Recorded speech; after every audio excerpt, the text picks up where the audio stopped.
시편 33편입니다. 시편 33편.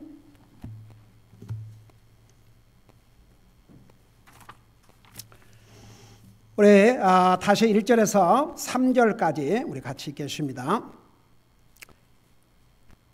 시편 33편 1절에서 3절까지 우리 같이 읽습니다. 시작. 오 의로운 자들아 너희는 주를 기뻐하라. 찬양은 곧바른 자들이 마땅히 행할 바로다. 하프로 주를 찬양하고 비파와 시병금으로 그분께 노래할지어다. 새 노래로 그분께 노래하며 큰 소리로 솜씨 있게 연주할지어다. 아멘. 앉으시기 바랍니다. 우리 시편 33편은 의로운 자들에게, 그러니까 의로운 자들은 다른 사람이 아니고 하나님 믿는 하나님의 백성들에게 주님을 찬양하라고 말씀하고 있어요. 그 이유를, 그분의 말씀은 믿을 수 있고 하나님이 행하신 모든 일은 바로 의로우시기 때문이라는 것을 말씀하고 있습니다. 그러면서 이제 1절에서 3절까지 지난번에 이 부분을 좀 하다가 마쳤는데, 의로운 자들, 이제 의로운 자들이 바로 나와 여러분 그리스도인들입니다. 예수님 믿고 구원받은 하나님의 자녀들을 하나님께서 의로운 자라고 하셨으니까 여러분 한번 따라 보세요. 따라해봐요. 나는 예수님 때문에 의로운 자이다. 의로운 자가 따로 없어요. 예수님을 믿고 구원받은 하나님의 백성들이 의로운 자들입니다. 그래서 이제 의로운 자들이 마땅히 해야 할 일들을 1절에서 3절까지 기록하고 있는데, 그러니까 보세요. 하나님 안 믿는 사람이 하나님을 찬양하겠습니까? 하나님 안 믿는 사람이 주님을 예배하겠습니까? 여러분, 주님을 찬양한다는 의미와 예배와의 의미는 아주 그냥 분리할 수 없는 관계에 있습니다. 그래서 의로운 자들에게 너희는 주를 기뻐하라. 잠깐 복습하고 지나갈게요. 여러분, 우리 마음속에 기쁨이 없으면요, 사탄이 시험을 한가 하세요. 우리 마음속에 딱 불만을 심어줘요. 무엇에 대한 불만이든지 상관없어요. 이렇게 불만을 딱 심어주면 심어주고 그 마음을 사탄은 계속 이용을 합니다. 왜 성경에 항상 기뻐하라, 쉬지 말고 기도하라, 범사에 감사하라, 왜 주 안에서 기뻐하라, 주 안에서 기뻐하라, 내가 다시 말하노니 주 안에서 기뻐하라는 줄 아세요? 우리 마음속에 불평이 들어가면요, 사탄은 벌써 첫 발을 디뎌 넣은 것입니다. 얼른 감사로 바꿔야 됩니다. 그냥 불평이 들어온 그 순간에 사탄아, 주의 이름으로 명하노니 내 마음속에 이 불평 좀 물러가라고. 그리고 얼른 하나님 앞에 감사의 마음으로 얼른 바꿔야 됩니다. 내 마음속에 그 불평이 딱 들어오는데 그걸 계속하고 있으면요, 감사 사라지고 기쁨 사라지고 마음 평안 사라지고 믿음에서 멀어지고 말씀에서 멀어지고 주님과의 관계에 손상이 일어나기 시작합니다. 그러니까 참 이게 믿음 생활은요, 영적인 생활은 마지막 순간까지 정신을 차려야 될 것 같아요. 육신적인 것은 쉬워요. 우리가 구원받은 하나님의 자녀들이라면 우리가 육신에 아직도 죄의 소성을 가지고 있기 때문에 쉬운데, 영적인 것은 항상 긴장하고 정신 차려야 됩니다. 내가 우리 아이들에게, 특별히 내 가족에게 그런 얘기를 전에 한 적이 있어요. 정말 우리가 하나님 은혜로 이렇게 참 하나님께서 주님 섬길 수 있는 복된 기회를 주시고 이렇게 너희들에게 좋은 잡들을 주셔서 잘 이렇게 주님 섬기되 방해받지 않고, 그럼에도 불구하고 항상 긴장하고 살아야 된다. 어떤 면에서는 그 긴장은 무슨 벌벌 떨고 이런 게 아니고 사탄이 어떤 방법으로 시험할지 모르니까 항상 약간은 긴장하면서, 그래야 우리의 영적인 삶을 잘 유지할 수 있다. 너희들을 하나님 은혜로 불신자의 가정이 아니고 그래도 이렇게 믿는 부모, 아빠가 목사고 이런 가정 환경 자체가 너희들에게 얼마나 큰 복이냐. 그렇다고 해서 방심하지 마라. 방심하면 그걸 사탄이 노린다. 우리 아이들이 아빠의 이 얘기를 시리어스하게 받아들이고 항상 매일 말씀과 기도로서 자기들의 삶을 준비하고 이렇게 참 열심히 주님을 섬기는 볼 때 얼마나 감사한지 몰라요. 여러분, 이것이 왜 우리가 기뻐하고 살아야 되느냐? 이게 그러하나 하면 사탄이 자꾸만 우리의 마음을 이용한다니까요. 어느 순간에 우리 마음속에 불만이, 이게 한 불만이 들어가면 그걸로 끝나지 않고 자꾸 늘어나요. 그래서 우리 구원받은 하나님 자녀들은 항상 주 안에서 기뻐하라. Rejoice in the Lord.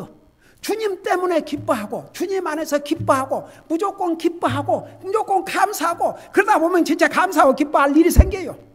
여러분, 도리어 불평할 일이 생기면 얼른 주님 무조건 감사합니다. 무조건 감사합니다. 무조건 감사합니다. 그렇게 바꿔보세요. 감사하게 만들어 주셔요. 그래서 이게 여러분, 왜 하나님께서 이런 말씀을 기록해서 우리에게 주신 것 같아요? 이유가 있어서 그래요. 우리 믿는 사람, 의로운 사람들이 주님 안에서 기뻐하지 아니하면요, 사탄이 시험을 하거든요. 그래서 이 의로운 자들아 너희는 주를 기뻐하라. 찬양은 곧바른 자들이 마땅히 행할 바로다. 여기에서 특별히 곧바른 자들은 구원받은 하나님의 자녀라고 해서 항상 마음과 생각이 똑바로 되어 있다고 생각하지 마세요. 여러분, 구원받은 하나님의 자녀가 된다면 또 생각이 삐딱하고 그럴 수가 있거든요. 마음이 삐딱하게 그럴 수가 있거든요. 그러니까 항상 생각과 마음을 삐딱하게 안 하게, 여러분, 삐딱하게 한다는 말 뭔 말이 다 아시죠? 그러니까 그렇게 하면 안 돼요. 그래서 마음이 곧바른, 항상 마음과 생각을 바로하고 사는 사람들이 하나님을 찬양하는 것이 마땅히 할 것이라. 근데 그것은 항상 마음과 생각이 똑바른 사람들만이 해요.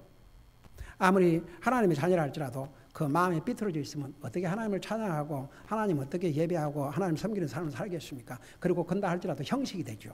자, 그 다음에 보세요. 하프로 주를 찬양하고 이제 악기를 동원해서 주님을 찬양하는 거 조금도 잘못이 아닙니다. 나 우리 아침에 우리 참 비록 아이들 새 아들이 했지만 이건 멋있는, 아이고야, 저 피리도 있고 이것도 있고 바이올린도 있고 피아노도 있고 아주 타악기, 관악기, 현악기가 다 들어있네. 이런 멋진, 아이고, 오케스트라가 어디 있습니까? 참말로. 이거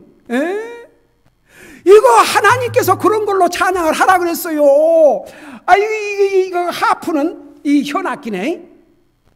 비파와 시병금으로 그분께 노래할지어다. 우리도 이런 악기를 다 찾아가고 그래서 악기로 주님을 찬양하는 거 조금도 잘못이 아니옵시다. 여러분, 또 어떤 종파에서는 악기를 예배에 사용하지 못하게 한 데가 있는 줄 아세요? 그게 뭐 나사렛 교회 브레들은 나사렛? 예. 그런 나사렛 그런 데서는요, 피아노를 사용하지 못하게 해요. 어떤 악기도 사용하지 못하게 해요. 나는 그 사람들은 뭔 성경 가지고 하나님 예배하는지 모르겠어.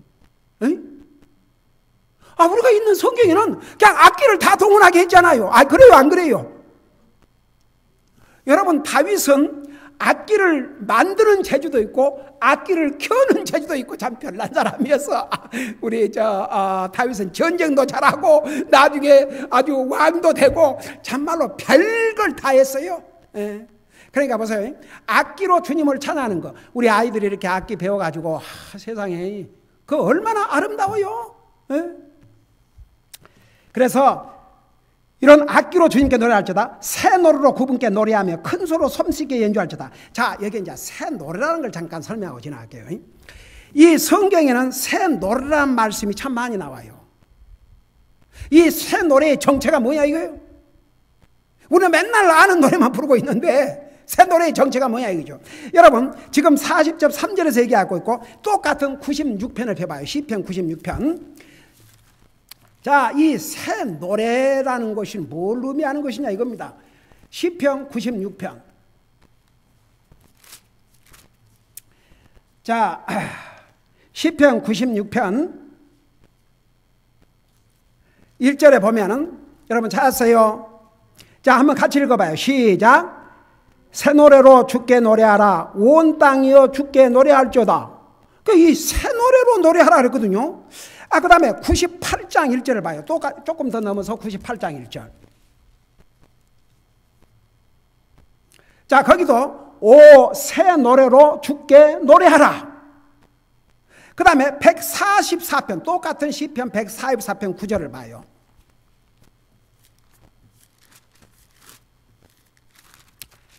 (144편) 9절을 보세요. 여기 보니까 찾았어요. 오 하나님이여, 내가 주께 새 노래로 노래하며 비파와 시병금에 맞추어, 그러니까 여기도 또 악기가 나오지요. 노래로 주를 찬양하리이다. 또 나와요. 똑같은 시편 149편을 보세요. 시편 149편 1절을 보세요. 자, 여기 보니까 너희는 주를 찬양하라. 새 노래로 주께 노래하며 성도들의 회중 안에서 그분을 찬양할지어다. 그 다음에 또 신약성경에도 나와요. 신약성경 요한계시록을 잠깐 찾아봐요. 요한계시록 5장. 요한계시록 5장 9절을 찾았어요. 자, 요한계시록 5장 9절에 보니까 뭔 말씀이 나오냐 그러면 그들이 새 노래를 불러 이르되 주께서 그 책을 취하시고 그 책의 봉인들을 열기에 합당하시나이다. 주께서 죽임을 당하시고 주의 피로 모든 족속과 언어와 백성과 민족 가운데서 우리를 구속하사 하나님께 드리시며, 그러면서 거기에 새 노래를 불렀다고 그랬어요. 그 다음에 똑같은 요한계시록 14장을 펴보세요. 요한계시록 14장.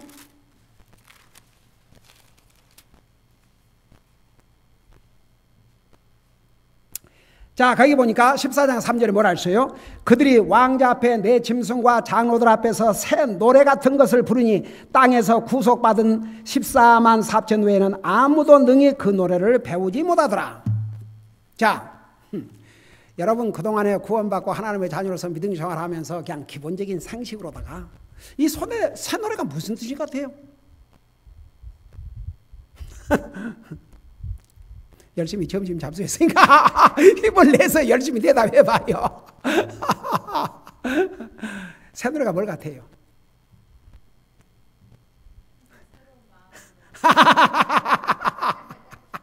아유, 우리 혜랑아 그냥 참 대답을 참 잘해버려서 그냥.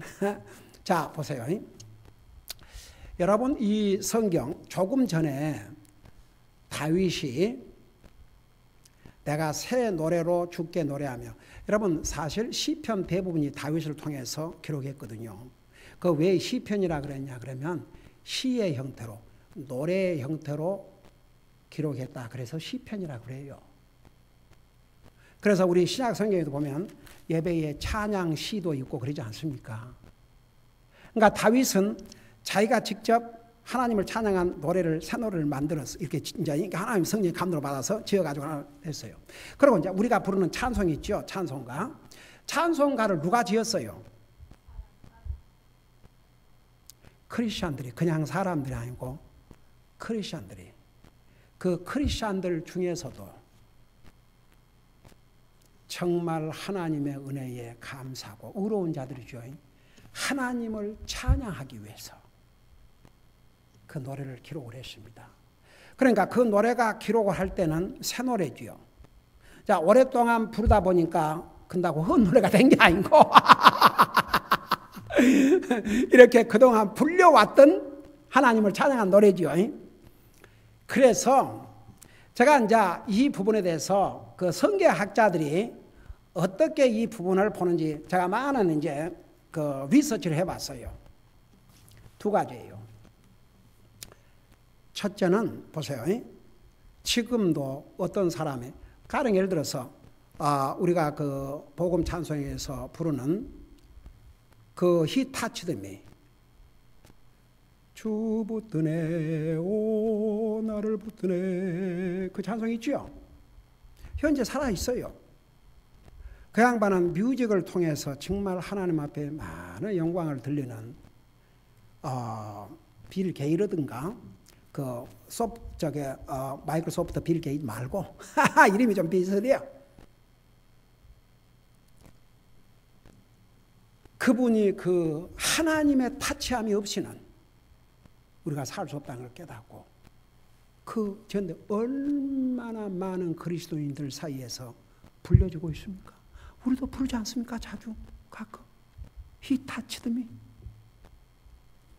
자, 그래서 우리 구원받은 하나님의 자녀들이 정말 어느 경지에까지 이르러야 하느냐? 새로운 노래를 만들어서 하나님을 찬양할 수 있을 만큼. 그러면 이제 우리가 그 실력은 못된다 할지라도 두 번째는 어떤 의미냐? 여러분, 우리가 아는 노래라고 해서 항상 불렀다고 해서 무심코 부르는 자세를 갖지 말라 이겁니다. 항상 새로운 마음으로, 항상 새로운 자세로, 마치 새 노래를 부르는 것처럼 그런 자세로 하나님을 찬양하는 얘기입니다. 여러분 보세요. 찬송가 부를 때 우리 성도를 잘하고 있어요. 소리를 힘차게 내세요. 우리 교회는 다 죽어가는 목소리로 부르는 사람이 한 사람도 없지만 목소리를 힘차게 내세요. 지금 하나님을 찬양하는 겁니다. 하나님을. 목소리를 힘차게 내세요. 마음을 다해서 부르세요. 찬양이 예배입니다. 예배의 한 중요한 부분입니다. 지난주 자세히 설명했죠. 그래서 예배 시간마다 하나님을 찬양합니다. 하나님 찬양이 예배의 중요한 부분입니다. 그래서 여러분, 찬송가를 아무리 우리가 알고 있는 찬송가를 할지라도 그 찬송가를 부를 때마다 그냥 아는 찬송어니까 입만 왔다 갔다 하면 안 되고 우리의 마음과 우리의 생각과 우리의 정성을 다 기울여서 하나님을 찬양하는 새로운 자세, 새로운 마음, 마치 새로운 찬송을 부르듯이 그렇게 하라 이겁니다. 자, 그래서 보세요. 참 아주 중요해요. 새 노래로 그분께 노래하며 큰 소리로 솜씨 있게 연주할지어다. 여러분, 목소리도 크게, 여러분 이사야 55장에 보면 내 목소리를 나팔같이 울려 그랬어요.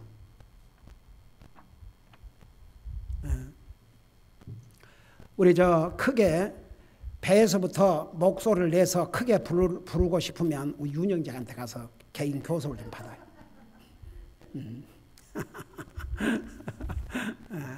힘차게 배에서부터 있는 힘을 다 기울여서. 이게 이 김계환 목사가 여러분들에게 그냥 하는 얘기 아니고 하나님 말씀이에요. 큰 소리로, 목소리도 큰 소리로 솜씨 있게 연주할 때다. 그러니까 악기를 연주하는 사람은 잘 연습을 해서 해야 한다 그 말입니다. 여러분, 음이 조금만 틀리면 이게 딱 흐트러지잖아요. 그래서 솜씨 있게 연주할 때다. 스킬풀리 잘 연습을 해서 할지어다.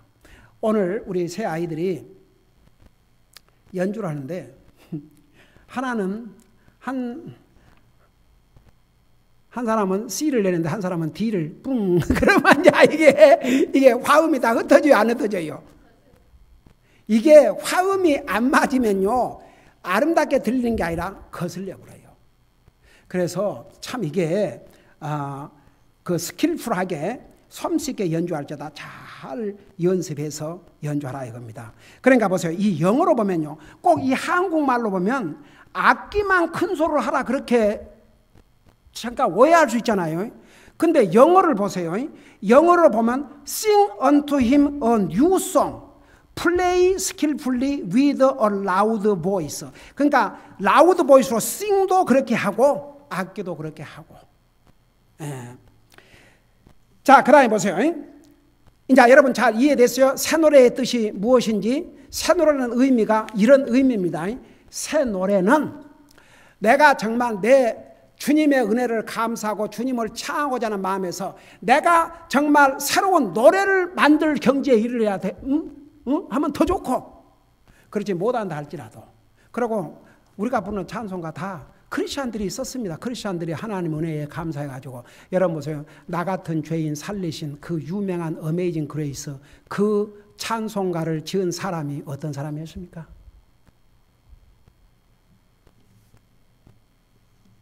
영국 사람.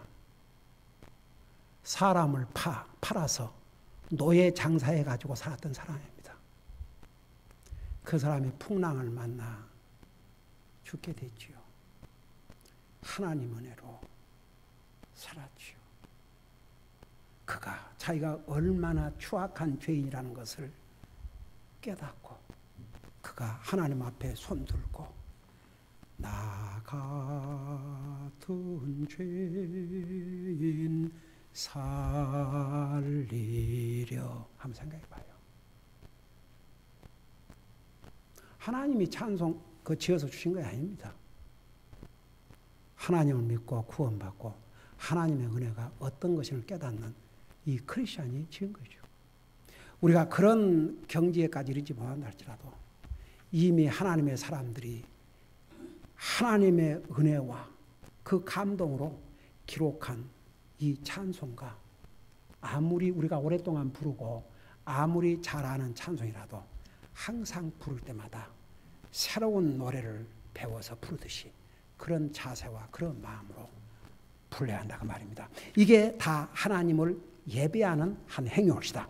그리고 나서 이제 4절에서부터는 4절에서부터 5절까지는 그 하나님의 말씀에 대해서 말씀하고 있는데 주님의 말씀과 그분의 하신 일은 믿을 수 있고 의롭다고 하는 것을 기록하고 있습니다. 자, 그걸 생각하면서 우리 이거 조금 공부하고 마십시다. 주의 말씀은 옳으며, 여러분 시편 34편 왜 우리가 하나님을 찬양해야 되느냐? 그분의 말씀은 불변한 진리요, 그분이 하신 일은 항상 의로우시기 때문에 그래서 하나님을 찬양하는 삶을 살아야 되는데, 특별히 4절 5절에서는 하나님의 말씀, 하나님의 하신 일이 의롭고 옳다는 것을 이렇게 자세하게 설명하고 있죠. 자, 주의 말씀은 옳으며, 여러분 보세요. 하나님의 말씀에는 오류가 있을 수 없습니다. 사람의 말은 잘못된 게 너무너무 많이 있습니다.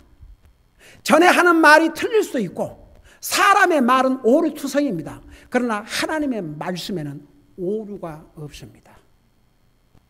그리고 하나님의 말씀은 시대에 따라서 환경에 따라서 바꿔지는 것이 아닙니다. 하나님의 말씀은 영원합니다. 여러분 보세요. 이 구약성경, 특별히 모세의 오경이 지금 기록된 지 몇 년 됐어요?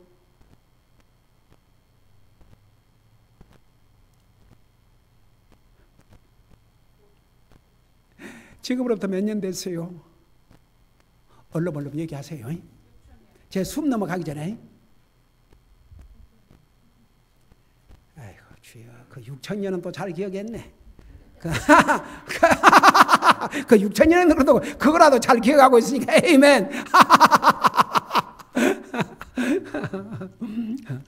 하나님께서 인류를 창조하신 지가 6,000이 됐고, 하나님께서 가령 구약성경 모세오경은 지금으로부터 3,500년 전에 모세를 통해서 기록해 주셨어요. 예수님이 오시기 1,500년, 약 1,600년 전. 그러니까 지금으로 말하면 3,500년, 3,600년 전. 바꿔졌어요? 성경제 바꿔졌어요? 안 바꿔졌어요? 이 번역하는 자들이, 잘못된 이 번역자들이 변절시키게 번역을 했지만 오리지널 말씀은 그대로 있습니다. 왜? 하나님의 진리는 영원한 것이니까. 3,500년 전의 진리가 지금도 진리고 앞으로도 진리예요. 그 진리는 영원합니다.